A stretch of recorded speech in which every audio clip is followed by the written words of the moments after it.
got so much motherfucking design on right now. Bring it down, bring it down, bring it down. I got 3 whole thoughts on the block. Bitches on my line, and you know. Assalamualaikum warahmatullahi wabarakatuh. Izin memperkenalkan, nama saya Nurania dari PG PAUD semester 3 dengan NIM 2216-2020-08. Nah, di sini saya akan menjelaskan tentang filsafat. Jadi, apa sih filsafat itu? Jadi, filsafat adalah ilmu pengetahuan dan penyelidikan dengan akal budi mengenai hakikat segala yang ada, sebab, asal, dan hukumnya. Nah, jadi mempelajari ilmu filsafat ini harus dengan sebab dan akibat dan asal usulnya yang ada dan serta hukumnya. Ya, yang dimana mempelajari ilmu filsafat itu harus pasti dan konkret. Nah, yang dapat diterima oleh pemikiran. Di sini juga filsafat juga berasal dari bahasa Yunani, ya berarti filosofia. Nah, di sini philo yang berarti cinta dan sophia ini berarti kebijaksanaan, yang dimana antara dua pengertian tersebut saling berkesinambungan. Mempelajari ilmu filsafat ini harus ada sebab dan akibat, asal usul untuk menciptakan suatu cinta dan kebijaksanaan dan kedamaian yang ada di muka bumi ini. Dengan mempelajari filsafat harus juga memiliki kenyataan, harus diterima oleh pemikiran dan harus diselesaikan dengan solusi yang baik. Nah, di sini juga ada beberapa tokoh yang memukakan pendapatnya. Nah, di sini tokoh-tokoh yang berasal dari Yunani. Nah, yang pertama di sini ada Socrates. Nah, jadi Socrates ini mengemukakan pendapatnya bahwa manusia itu berkembang dengan dirinya sendiri. Jadi dengan berinteraksi, dengan berdialog dengan sesama orang lain, itu bisa menumbuhkan untuk manusia itu sendirinya, untuk meningkatkan kualitas pada dirinya. Nah, yang selanjutnya di sini ada cabang ilmu filsafat, yang dimana yang pertama itu ada epistemologi. Nah, jadi epistemologi yaitu epistem pengetahuan dan logos kata pikiran atau ilmu, yang dimana epistemologi ini sebuah pemikiran atau ide dari ilmu pengetahuan itu sendiri yang muncul dari pengetahuan dan ilmu yang diterima oleh seseorang. Yang kedua di sini ada metafisika. Nah, jadi metafisika ini dapat dikatakan juga bahwa metafisika ini adalah suatu pembahasan filsafat yang komprehensif mengenai seluruh realitas atau segala sesuatu yang ada. Nah, jadi metafisika ini membahas sesuatu yang ada, yang diterima oleh akal dan konkret ya pastinya. Ya.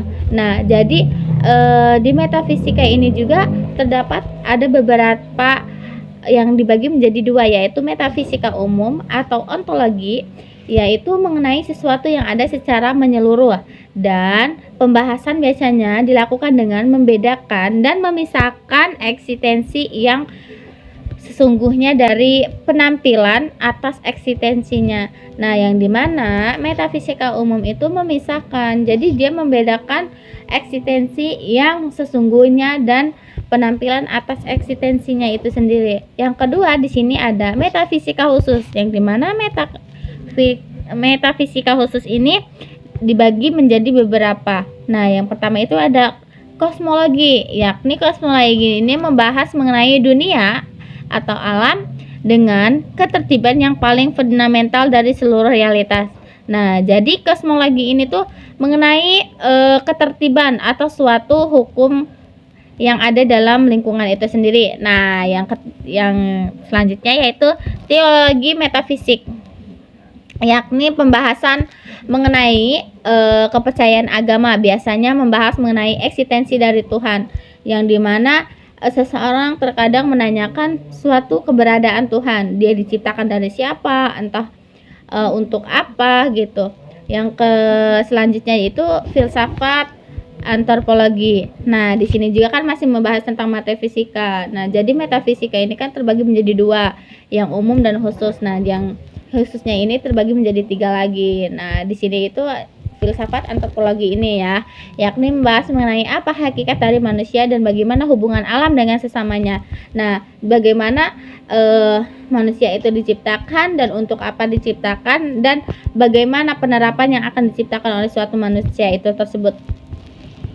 Yang ketiga di sini ada logika, yang dimana adalah logika itu cabang atau bagian filsafat yang menyusun, mengembangkan atau membahas asas-asas aturan-aturan formal dan prosedur-prosedur normatif yang dimana serta kriteria yang sehingga penalaran yang penyimpulan dan mencapai kebenaran yang tepat dan dapat dipertanggungjawabkan secara rasional. Nah, jadi di logika ini juga jadi menyampai suatu pemikiran dan ide-ide yang diterima oleh akal yang dimana sebuah pengetahuan itu bisa dipertanggungjawabkan kebenarannya. Yang keempat di sini ada etika. Jadi cabang ilmu ini disebut juga membahas mengenai baik dan buruknya tingkah laku manusia. Nah, jadi etika ini bagaimana baik dan buruknya tingkah manusia itu, entah itu dari segi perilaku, terus bicara, sopan santun dan tata krama seseorang tersebut. Nah, selanjutnya di sini ada estetika, yang dimana estetika ini merupakan yang kita bisa ketahui yaitu seni ya, kalau misalkan menurut saya sendiri. Nah, bagaimana seni itu dari estetika ini keindahannya. Jadi keindahan atau kaidah sifat hakiki dan keindahan, misalnya menguji keindahan dengan perasaan dan pikiran manusia. Nah, jadi ketika kita melihat sesuatu entah itu dari lingkungan, pasti kita bisa mengemukakan pemikiran kita sendiri ya. Misalkan subhanallah, misalkan suatu yang kita takjub terhadap lingkungan kita tersendiri.